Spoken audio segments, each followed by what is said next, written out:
Welcome to another edition of the Octopus Store Hangout, and with us today is Jordan, Hey. Jeremy, Hello. and a newcomer to our ranks, John. Why, hello. And with the Prospects tournament starting tomorrow, or will be today once this finally gets published, who do you think is going to gain the most from being in the prospect tournament? Is it going to be the camp invites? Is it going to be the prospects already in the system? Or is it going to be the couple guys who are established in Grand Rapids and just kind of up there to have fun and kind of mentor the people? I think that one group that benefits from prospect tournaments like this the most is European players, just because it gives them a chance to adjust to that North American kind of ice and the different dimensions of the surface. For goalies in particular, just because the angles are so different from shots coming in that they really need a chance to be able to adjust to that. I think if you're a guy who's already playing in the AHL or on a level like that, that this tournament's almost a step down from you, just because not everyone else is going to have that same experience. So it gives you a chance to impart some of that on the new prospects, but at the same time, it may not do as much for you. I don't know who I think's going to do the most from it, but get the most from it. But I'm excited to see what Mantha looks like out there. That's, you know what I mean. I'm really excited to see. He's talking a big game that he believes that he can make the team this year. You know what I mean. So I really see that as an opportunity for him to really showcase his skills and really try to stand out, because he's talking a pretty good game. So I'm really curious to see what he looks like. Yeah, Matha is the name that I'm going to be looking at the most, I think. And there's an argument to be made for all three types of groups that we mentioned earlier. The invites, the established guys in Grand Rapids, guys who are going to be mentoring other guys. You know, everyone has something to gain from this. But Matha especially. He is talking a big game. He thinks he can make the team this year. So we'll see how he adjusts and if he really has the game to go with what he's been talking about. I like that though. We need some swagger. I like those young guys thinking that they can make the team. That's exciting to me. Definitely. It's good to have confidence. I think that Xavier Ouellet, or Owlett, however you end up pronouncing his name, I haven't had as much exposure to the prospects as I probably should have. But I think if anyone stands a chance of really impressing a lot more at this tournament, it's going to be him. Just because the Red Wings have too many forwards as it is. So someone like Mantha might not have as much of an opportunity to really shine and do anything, because he's still going to have to get ahead of Dan Cleary, apparently. But someone like Owlett, who's playing defense, is going to have that opportunity because the Wings' defensive core isn't that strong to begin with. And if an injury starts popping up here or there, De Keyser's thumb isn't quite back where it should be, and he needs another month or something like that, hypothetically, then all of a sudden you have this hole that's opening up. I want to say Ouellet still has another year of junior to go. I'm not 100% sure on that. Yeah, I think he does. Yeah. Yeah, but if anyone has a chance of really showing who's going to have a chance to make the team at this point, I think it's going to be the defenseman more than anything. Yeah, I agree with that. Ouellet, actually, I live in Quebec, and his team plays about an hour away from where I live, so I got to see him, and he's a stud. He's going to be, in 2 or 3 years, he's going to be killing it for the Red Wings. Yeah, I'm excited for him as well. I mean, the Red Wings have so many interesting prospects that their farm system, their minor league system, it's really, really good. It's really deep, especially at forward. But Ouellet, I'm excited to see him too. So it's going to be very interesting for all parties involved. Yeah, as far as I know, it's Ouellet, E-W-Let. That's how he pronounces it. I have no idea. I'll have to get my girlfriend on the French pronunciation because she's French, but I think she told me it's Ouellet. It's Ouellet? Yeah. What one of his teammates from his Collective team incorrect. said it was Ouellet. I don't know. E-W. I'll ask her, and then I'll clarify it all for us on the next episode. Well, when he makes the team, we'll know for sure, right? Yeah. Well, then again, we'll go into a bunch of other arenas, and they'll all butcher it, so it doesn't really matter. Yeah. But as far as I know, he's going to be in the AHL next year. Last year was his 4th year in the Quebec Major Junior League, so I think he's gonna take that step. And as far as the prospects tournament, Jan Kroc is going to play in it. He had a couple games in the AHL last year, and he's still kind of getting used to the North American ice, so I think that's really going to help him. But Shaheen and who was the other guy? I thought there was another Nicastro. Both of them played in the A last year, and I think what they learned the most of it is leadership, because these young guys are gonna all look up to them, and I mean they're the established players, and these guys are gonna be looking at them to kind of lead them on which way to go and how to play the game and how to play it correctly and all that stuff. And as far as the invites, Goodrow is the only or the prospects tournament invite that came from the development camp, which I'm actually really surprised about, because they brought in another defenseman and another forward and then another goalie who are all invites to this tournament as well. And none of them played with the team during the development camp, and I thought there were a couple good defenders and forwards who could have come over. Not so much the goalies, because I thought Eskalainen and the fake Jake Patterson weren't very good, but I was surprised that they brought in a couple guys that they don't really know very well. I want to see if Riley Sheehan shows up in a Teletubby outfit. Oh yeah, that's why I was smiling while he was talking about leadership and Riley Sheehan. Yeah, he would certainly know. I think he learned a lot from that experience, and I don't think he's going to be dressing up like a Teletubby for the rest of his life. Oh, I'm not looking down on the guy too hard. I'm pretty sure all of us here have had a few drunken moments that we'd like to take back. I know I have. Oh, yeah, we just didn't get into a car and risk innocent people's lives while doing it. That's all. I'm not saying just winky. I'm not saying I did underage. Or had Brendan Smith's ID. Yeah, he's got us all trumped. That's true. Talking about Brendan Smith, how do you like that thumb wrestling commercial or whatever the Red Wings did with him and Abdulkader? I didn't watch it. Who won it? Abdulkader won. It was really terrible, actually, but it's kind of funny. That's surprising. Was it as bad as Zetterberg and Hudler playing chess? Oh yeah. It was worse. It was much worse. That chess commercial is legendary. Commercial. It was for like the WWF, or they go by the WWE now, and the fact that they have a wrestling thing at the Joe or something. I don't know. It was really pretty bad. Going back to the prospects camp, though, the Red Wings have never won the prospects tournament. Is this their year? Do you think they have enough prospects to kind of make that push and finally get their name up on the wall at Center Ice in Traverse City?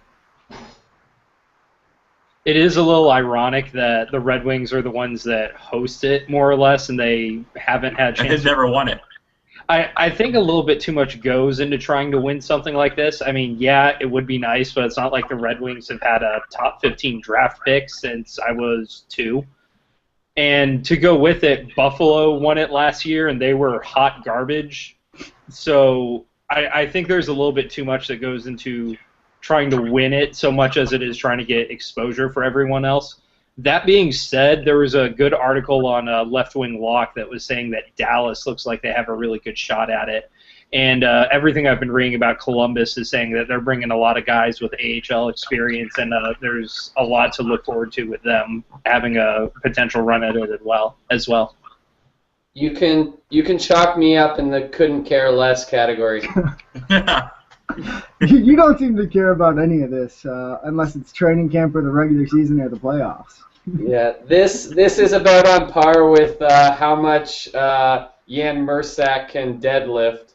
Oh, it's fun, Jordan. Come on. I'm sure he can deadlift a lot, okay? Leave him alone. Those Slovenians are pretty strong. I think the tournament is a bit of a crapshoot. As John said, Buffalo won it last year, and Buffalo doesn't have much going on right now on the NHL side or the AHL side. So it's a crapshoot, but the Red Wings have as good as prospects as anybody, really. They have a top 10 system. So who knows? This could be the year. They got a chance. Yeah, I mean, you kind of look at the guys on our roster, and Furk, Athanasiou, and I don't know if you saw his shootout or breakaway goal, or was it a shootout goal that he had, and it was pretty incredible. I heard about it. Yeah, I didn't see it. And then Pulkkinen, Mantha, Yurko, Yarncroc. I mean, these are some pretty good names on the forward line. And then it's one of actually the first times that we might be able to see Jordan Carew playing in net in a live game. So that'll be very interesting to see as well, because he was hurt during development camp, and he did a few drills, but he never actually played. He was just with the goalie coach, Jim Bedard, pretty much the whole time. Is Peter Mrzak going to have a chance to play in it? No, it's just Jared Carew and Jake Patterson, and then a tryout guy. I think we saw enough of Peter Mrazek with the Griffins that they don't really care that much, and he also might be too old. I'm not sure what the actual limitations for this are, but there are a couple guys who are too old that you wouldn't think were too old to play in it. Did you guys I couldn't remember if there was an age limit on it. I know there's something like if you played so many NHL games, like I think it's 25 or 50 or something like that, then you're not eligible for it. Did you watch the Griffins, like those videos they put out about their playoff run? Those are pretty sweet. Oh, yeah, they are. Oh, and on the mark of the prospect camp, John, you said the left wing lock, and that's just a great place to go for all this information. And Sarah is so good at keeping everyone up to date on there. I just wanted to toss that in there. Oh yeah. Okay, let's move from the prospects camp to something Jordan cares a little bit more about, and that's training camp, where all the big names are, and the roster kind of gets thinned down.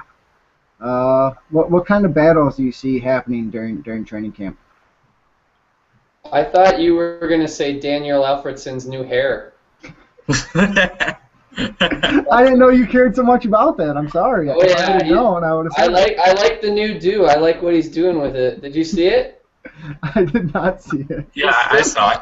Yeah. He's still got the length on top, but now he's got it shaved on the side and short in the back. Yeah, it's really interesting. A reverse mullet? Yes, that would be one of those. Yeah, it's interesting. Training camp battles. Well, I would say one obvious battle is that now that Michael Samuelson's claiming he is 100% healthy, he's going to be battling for his life to get on this team. And I think, I don't know, if he's hoping to make it, he's got his work cut out for him. That's going to be one interesting battle to watch. I think for me, same goes with Bertuzzi. It's going to be interesting to see how he fares. Those two guys, because I've looked at this roster and I really don't know where those guys will end up. I have no idea where those guys are going to end up. So that's kind of the thing I'm most curious about.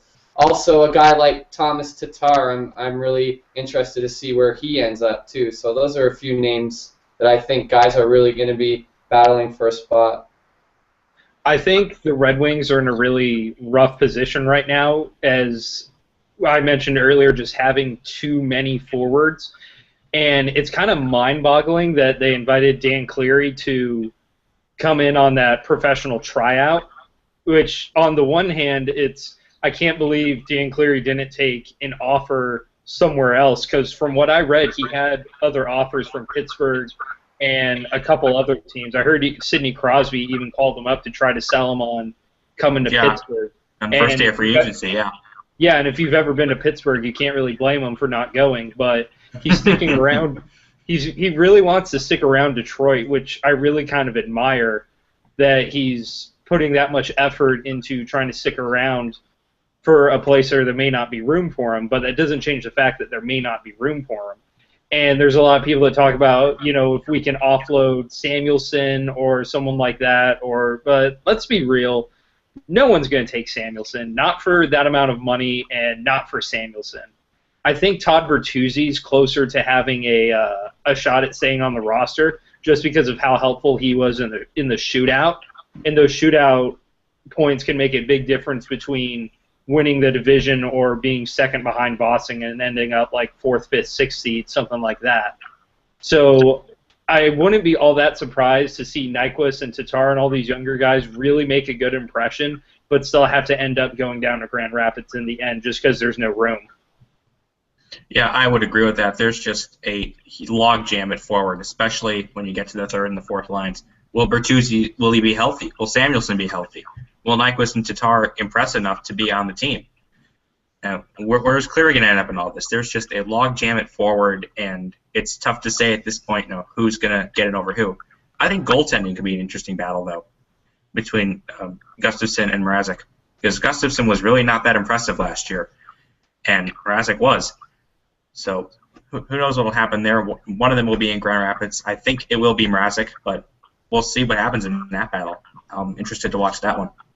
I don't see any way how Gustav Nyquist is not on this team. Me neither. After the playoffs last year, he's going to be on this team. I think both Nyquist and Tatar make this team. And on the goalie front, I think it'll be Gustafsson because they're paying him more money. I think that they're not going to send him down. I think that they're going to give him this year. They'll give him one more shot, and if he's terrible again this year, then that'll be the end of it, and they won't have him back, and then it'll be Mrazek's time next year. But I still think I don't think that's going to be much of a competition. I think Gustafsson's going to get that. I'm pretty sure about that. Yeah, I can definitely see it, but I think Mrazek stays in Grand Rapids just because of the position that he's in right now. You want him to play as much as possible. The only way he's going to develop and the only way he's going to get better is if he plays. And as nice as it would be to have him backing up Jimmy Howard, that it's not doing anything for him. So I think they're going to keep him down there and let him cook more until Jimmy Howard's too old in 3-4 years, however long that ends up taking, and then it'll be Mrazek's time. As far as Nyquist goes, I would love to have him there, but I don't understand what move you could make to make room for him. And I'm a little cautious about trying to make him a solidified winger at this point, or a solidified NHLer at this point, because just because he was really great in the playoffs doesn't necessarily translate to regular season success. In the one aspect that he was playing with Damian Brunner, and Brunner, who, in a beautiful twist of irony, I just read something that said he may end up signing in Switzerland again after rejecting the Wings offer because there's no place for him to go. Yeah. On top of that, just because Nyquist did really well in the playoffs, which I don't deny, doesn't mean that that's going to translate so well in the same way it did that Sean Bergenheim did great for the Tampa Bay Lightning and totally cashed in with Florida and hasn't done much there.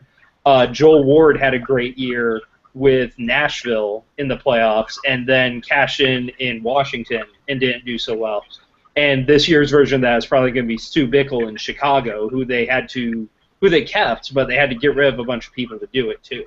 So I'm not 100% sold on him, but I definitely want to see more of him.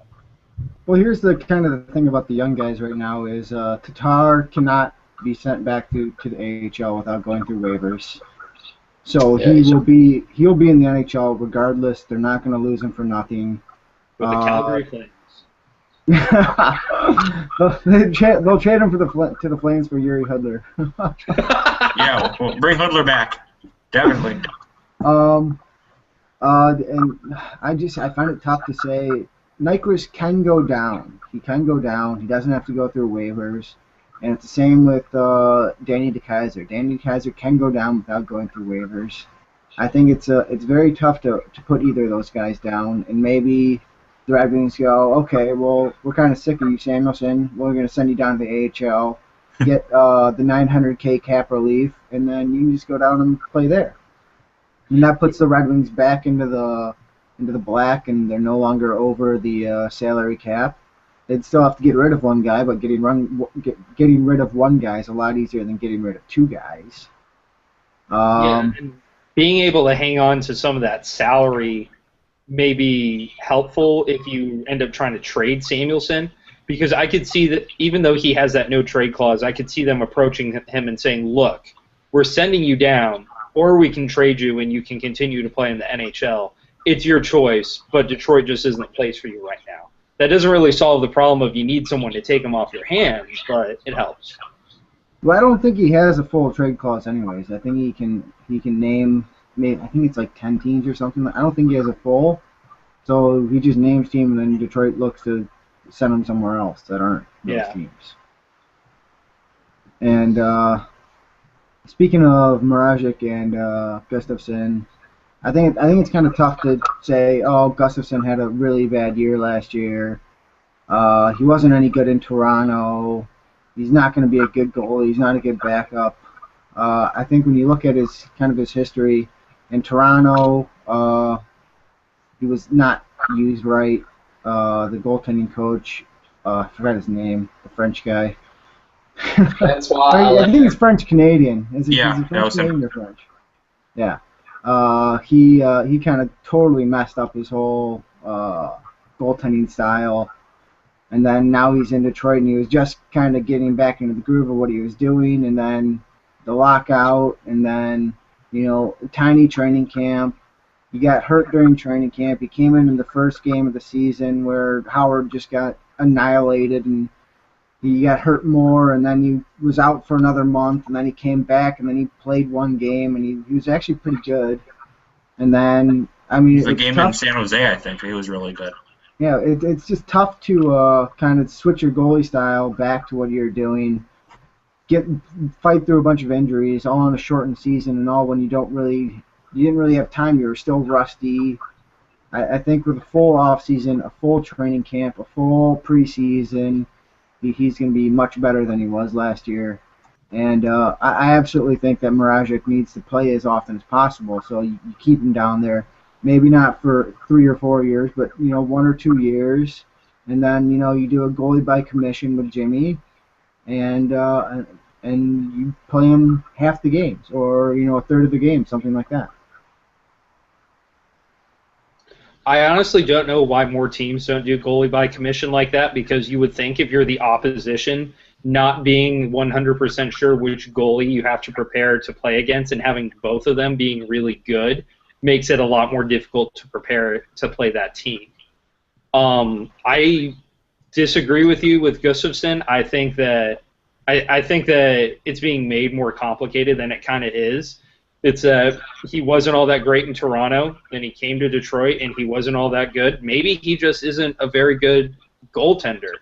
And of course I say that relatively because he's 100 times the goaltender I'll ever be, but Jeff Merrick seemed to think that he would bounce back, so that guy might know a thing or two more than I do. Well, he was really good in Sweden, and then once Toronto brought him in, they really did mess with his goalie style way too much than they should have. And he started thinking instead of just reacting to the play and doing what he did in Sweden. And because of all the thinking, you mess up. Things happen. Yeah. We'll see what Chris Osgood can do with him. When you look at Gustafson, he's kind of got the makeup where he looks like he's got all the tools to be a pretty good goalie. He seems like a pretty good athlete. He's big and lanky. He should take up a lot of the net. I think there's a lot there that says he should be good. He hasn't reached his potential to this point in his career, but I wrote about him last week and kind of ripped into him, but I haven't given up all hope in him. I think he's going to turn it around this year. I agree with Peter. I think he's going to be a lot better. Okay, let's move on to another subject of the training camp in the Red Wings, and that's Darren Helm. If Darren Helm is healthy, is that third line his line, and does he make Emerton an expendable player? Or do you want to keep Emerton in case he goes down again? Oh, if Darren Helm, yeah, I mean the third line is unquestionably his line.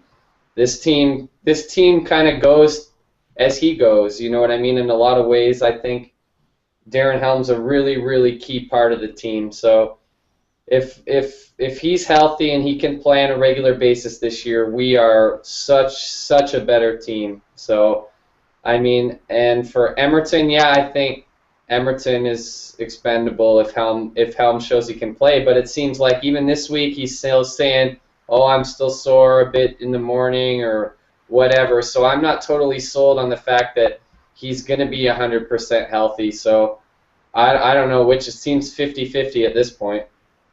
Yeah, I think that Helm is definitely the third line center.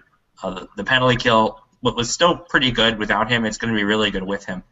And I think he's going to stay more healthy than not. He's going to have more health, more games played this year. As for Emerton, I think they're going to hang on to him. They seem, from what I've seen, they seem reluctant to deal him or keep him and stash him in Grand Rapids. I think that he's going to stay up. I think he'll be the fourth line center, but I think he's going to stay up. You take Emerton over Anderson for the fourth line? I may put Emerton on the wing, if that's possible. I think at this point, if you want to talk about a healthy Darren Helm for this year, you might as well talk about Santa Claus because neither one of them are going to exist. Just looking through a lot of the recent articles that Helen St. James has put up at Detroit Free Press talking to him, kind of reading between the lines a little bit. He's talking about how he hasn't taken any contact yet. He's not working out the way he used to work out, which makes you wonder if he's even conditioned to the point where he should be to be on the penalty kill like that and to be on the third line rather. I don't doubt that he's a total X factor for the Red Wings, and he's great to have on that penalty kill. He's easily one of the more frustrating Red Wings players to watch because you get to see that shorthanded breakaway that he does, and he's so freaking fast, and then he completely misses the net when he goes to take a shot at it. But I don't see it happening for him this year, and it'd be great to keep Nyquist and Anderson on the same line. But unless I'm mistaken, I think Corey Emerton's one of those few players that's played too many games to be sent down without going through waivers too. So I think they may have to try to send him down, just hoping that no one needs a fourth line center that much to pick him up. Well, Yeah. I find it tough to send him down. I don't think he can. I don't think they could this past year. It was a thing. That's why he was with the Red Wings, and then they needed a fourth line center, so it was all good, and he was happy about it, and the Red Wings are happy.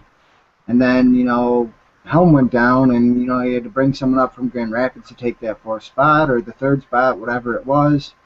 And I think if you don't want that to happen again, you have to carry 5 centers, and that's just something you have to do.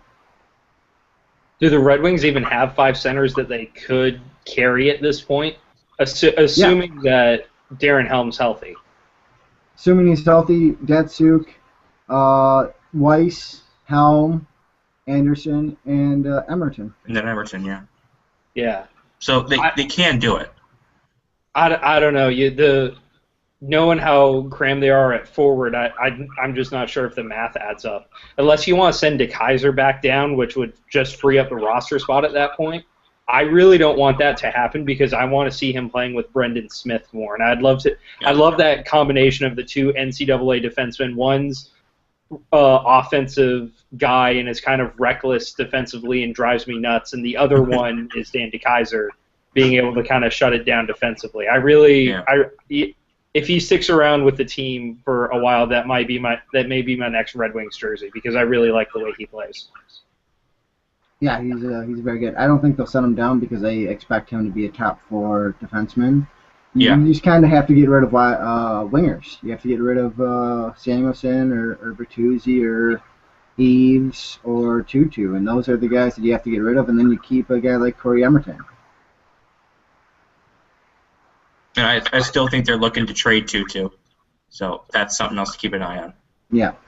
I like Tutu and what he's done for the team, but let's be real about it. His biggest contribution is fighting, and this is a team that hasn't always had those big fighters, and They've never really needed them either. Since the grind line, they haven't really had their go-to fighting guy, and they seem to have been doing okay without it. So, McCarty was here for the last cup. Reputation a little more. McCarty was with the Red Wings for the last Cup victory, so that tells you something. That's He true. wasn't really That's playing in true. the playoffs though. In It tells you nothing. He was not very good. Yeah. In It was that good for last year, nostalgia. he was not very good on the ice. How cool Let's must finish this.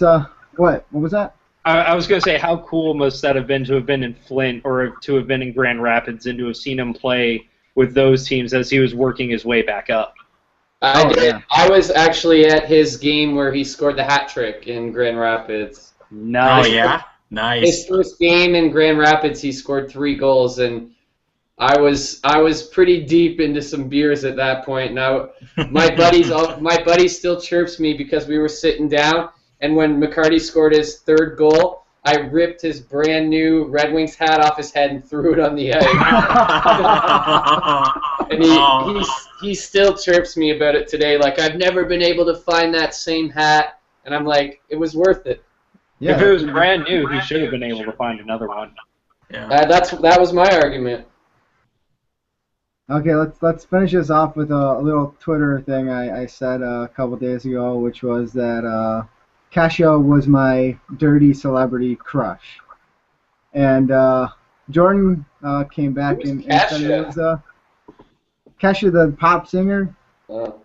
I guess Really? I'm He not. wakes up in the morning feeling like P. Diddy. Yes.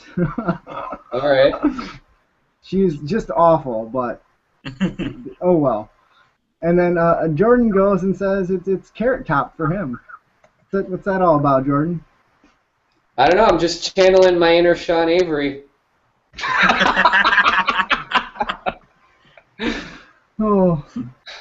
I don't know. I think I look at Carrot Top. He's the total package to me. You know what I mean? What a performer. He's got the look. He's everything. Definitely got the look. He's got everything that you would want. For me. Charisma, money, it's all there. Yeah, the list goes on and on, right? Yeah. I will say that I think it was Cracked. I read that Kesha is actually like really smart, and she got like a 1590 on her SATs back when like 1600 was the maximum, and she was really into like math and history and would go to like college history lectures for fun. But then the music industry came calling, and she's like, okay, I'll do that. So Right. You can do worse than Kesha. I'm not. If I was her, I'd do the same thing. I'm not turning down multi-million dollars for just whatever I'm gonna do otherwise. Please. What are you guys' dirty celebrity crushes? Come on, let's air them out. Oh man. Mine's I definitely gotta think about Mariska. this. Mine's Mariska Hargitay, but I don't think that makes me all that unique. That's not really dirty though. You're looking at like not Carrot Top, but like a Lindsay Lohan or a Miley Cyrus. Well, now she's kind of dirty, but Yeah, definitely. Lindsay Lohan was so pretty in Mean Girls. I don't know what she happened. was. I don't know either. It's a shame. I You know. lost a good one. If we're talking serious, I might go Aunt Becky from Full House in her prime. Who? Aunt Becky from Full House. Oh my goodness. That's Actually not bad. She wasn't that bad. She had it going on, if you ask me. Oh goodness. Who plays Lucille on Arrested Development? The grandmother. Oh, I don't know. We're talking Gilfs now? Something about her eyes, man. I don't know. Those eyes get me. Okay then. Hey, Peter, you asked, so I did ask. you have no one to blame but yourself for this one. Right, Jeremy, let's go. You're on the man. clock. Does Lady Gaga count or no? Not really. I don't say think no so. on that one. Yeah. In that case, I may say Miley Cyrus. Okay. We'll take it after the grinding at the The grinding, the Video Music protracted Awards. process. Yes, the twerking that happened in front of little children. That was appropriate.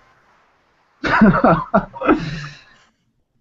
about wraps it up. Does anyone have any last thoughts to go out on? Jessica Walter. That's who plays Lucille Bluth. Oh yeah. Are you Those eyes, man. I don't know. Is that What's the Barbara thing? Walters' sister? I don't know. No, it's not. Yeah, it's not. And that's what we're going out on. All right. That's it. Okay. For everyone at Octopus Store, I am Peter. Have a good day.